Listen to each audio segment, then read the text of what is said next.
Bonjour à tous, je m'appelle Jérôme et je suis la personne qui est derrière ce projet de grandir par l'entrepreneuriat. Alors, je vous ai parlé dans une vidéo précédente justement de quel type de contenu on allait apporter sur cette chaîne, mais je vais d'abord commencer aussi par me présenter. Et par la suite, viendra évidemment des podcasts où vous allez pouvoir découvrir le parcours de diverses personnes et où on parlera de tout et de rien, puisque le but c'est de vous apporter des compétences en entrepreneuriat, en développement personnel et aussi en finance. Mais pour ça, il faut aussi des fois aller dans le cœur du sujet, et le cœur du sujet, c'est un peu passer autour et parler des choses qui souvent sont un peu oubliées. Donc ça, ce sera le sujet des podcasts et des interviews. Pour aujourd'hui, je me présente. Donc comme je vous disais, moi c'est Jérôme, j'ai 29 ans que je prends là exactement dans 2 jours, à l'heure en tout cas où je vous recorde cette vidéo. Et j'ai eu un parcours, on va dire, divers et varié, puisque j'ai eu un parcours entrepreneur, mais avant ça j'étais donc salarié, avant ça j'étais étudiant. Et en fait, j'ai toujours eu un parcours où j'ai touché à plusieurs activités. Si je reprends ma période étudiante, moi quand j'étais étudiant à la base, je pensais être commercial et faire 50 000 € l'année et je serais riche et aisé et j'aurais la vie que je souhaite. Seulement, quand on commence à découvrir le monde, qu'on voit un petit peu le coût de la vie et le coût des choses de manière générale, des choses qu'on a envie de faire, des choses qu'on a envie de vivre, que ce soit des voyages, que ce soit des choses qu'on s'achète, eh bien on se rend compte que 50 000 € l'année, c'est pas tellement ce qui suffit à avoir un niveau de vie qui est élevé. Donc, ce qui s'est passé, c'est que à cette période-là, j'ai eu la chance de découvrir le monde du business. À l'époque, c'était avec cette industrie que vous entendez parler et un peu controversée du marketing de réseau. Mais moi, ça m'a surtout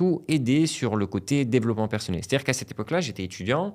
Je ne savais pas encore ce que je voulais réellement dans la vie. En tout cas, je pensais savoir. Et en fait, il s'est trouvé qu'on m'a fait comprendre qu'il y avait des plafonds de verre que j'avais en tête, en termes de développement personnel, des éléments que je ne maîtrisais pas ou que je ne connaissais pas, et qu'il fallait que j'aille les chercher, que j'aille les découvrir. Et pour ça, ouvrir mon spectre d'acceptation de ce que je connaissais. Donc ok, très bien, il y a eu ce passage-là, j'ai découvert le monde du business qui m'a redéveloppé ce côté développement personnel, j'ai commencé à grandir humainement, d'où le nom de cette chaîne, Grandir par l'entrepreneuriat. Et en apprenant à me connaître, j'ai aussi appris à connaître les autres, j'ai amélioré mes relations avec les autres. J'étais quelqu'un de très timide par nature et en fait, au fil du temps, j'en ai développé non pas une aisance, mais un plaisir à parler avec les gens et à connecter de manière diverse et variée. Et ce qui a fait que j'en ai développé un certain réseau d'entrepreneurs. Ça a commencé comme ça alors que j'étais encore étudiant. Je me souviens que j'ai eu une période, et ça c'est important de le dire, où j'ai pris très clairement la grosse tête. J'avais un ego qui était plus que surdimensionné. Et l'important c'était de se dire, ok, est-ce que je reste la même personne? Est-ce que je continue à aller dans ce trip de l'ego et le développer de manière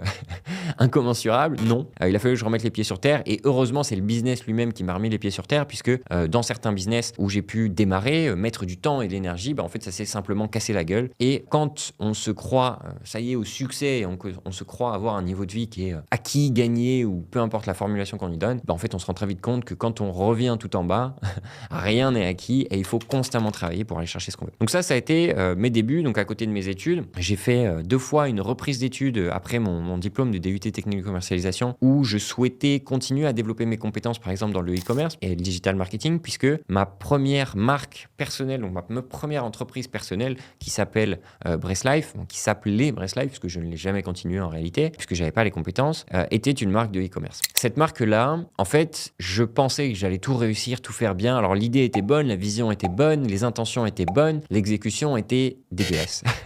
Donc à partir du moment où vous avez une exécution dégueulasse, première chose, c'est de s'en rendre compte. Ok, ça a été le cas relativement assez vite, puisque les résultats n'étaient pas en face. Deuxième chose, c'est de se remettre en question. Pourquoi? Qu'est-ce qui fait que ce projet-là ne marche pas? Où est-ce que j'ai une lacune? Et troisième chose, c'était de se rendre compte qu'on peut réapprendre des choses et on peut apprendre des nouvelles choses constamment. Et c'est ce que j'ai voulu faire en reprenant les études 2 fois, donc en bac+3. 2 fois, ça n'a pas marché. Première fois parce que je n'ai pas trouvé d'alternance, peut-être parce que je ne m'impliquais pas, étant donné que j'étais beaucoup plus investi dans cette idée entrepreneuriale de manière globale. Et deuxième année, ça a été tout simplement parce que j'avais une alternance, mais que cette alternance ne m'a pas gardé, simplement parce que je n'étais pas assez bon pour faire le travail qu'il voulait. Donc ça, c'est aussi des choses qui, dans votre parcours de vie, vous apprennent énormément. Moi, en l'occurrence, à ce timing-là, je me suis dit, attends, jusqu'ici, jusqu'à mes 18 ans, j'ai tout réussi dans ma vie de manière plus ou moins facile, en m'impliquant de manière très mesurée, c'est-à-dire très peu. Et à partir de là, quand j'ai découvert l'entrepreneuriat, que je me suis mis à faire des nouvelles choses, ça y est, c'était un peu la dégringolade, les premiers business qui se sont cassés la gueule, les business qui marchaient pas, me faire rejeter même d'un emploi salarié, ce qui ne m'était jamais arrivé parce que j'avais pas les compétences ou j'étais pas en pratique assez bon. Et à partir de là, quand j'ai arrêté cette deuxième tentative de reprise reprise d'études, en fait, ce que j'ai fait, c'était très simple, c'est que je me suis plongé dans tout ce qui était YouTube, dans tout ce qui était Internet pour trouver les réponses qui, à l'époque, étaient déjà très présentes sur Internet et aujourd'hui encore plus sur les compétences que je devais développer, donc de marketing digital notamment. Donc bref, de fil en aiguille,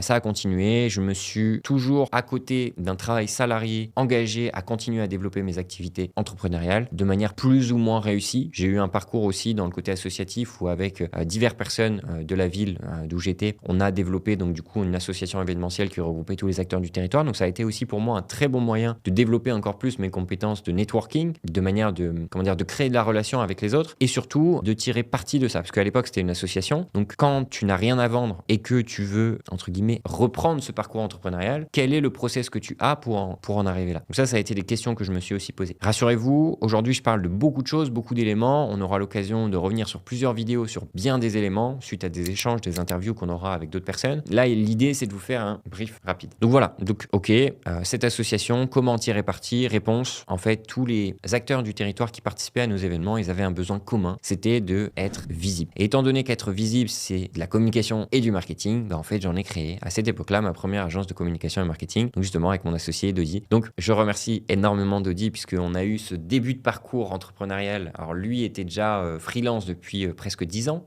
pratiquement. Et en fait, on s'est associés ensemble pour développer cette structure que j'ai ensuite laissé plus ou moins à Dodi puisque j'ai réduit drastiquement mes parts pour qu'il puisse, lui, prendre en main la société et la gérer de manière automatisée à mon niveau puisque je n'avais plus de temps à y mettre. On a développé d'autres activités ensuite dans le e-commerce où ça a plus ou moins marché sur certaines périodes. Il y a eu d'autres activités qui ont été développées aussi puisque je me suis concentré suite à cette partie e-commerce et on va dire digital marketing au sens large. Je me suis concentré sur la partie finance où j'en ai développé donc un comparateur de robot trading avec mes associés et avec eux-mêmes aussi 2 robots trading qu'on met à disposition de nos clients, les personnes qui veulent tout simplement investir avec la prise de risque bien sûr qui va avec. On investit que l'argent qu'on est prêt à perdre, ça change pas. Donc ce marché-là était pour moi aussi une vraie prise de compétences puisque j'étais pas du tout du marché financier. Je découvrais de nouvelles compétences et connaissances et en plus de ça, je les ai appliquées vers un modèle qui fonctionne aujourd'hui. Donc cette structure de comparateur de robots trading continue à se développer avec nos propres robots, ce qui a été évidemment le plus dur, de trouver, on va dire, un partenaire trader et développeur qui nous permettait d'avoir ces robots qu'on puisse manager nous avec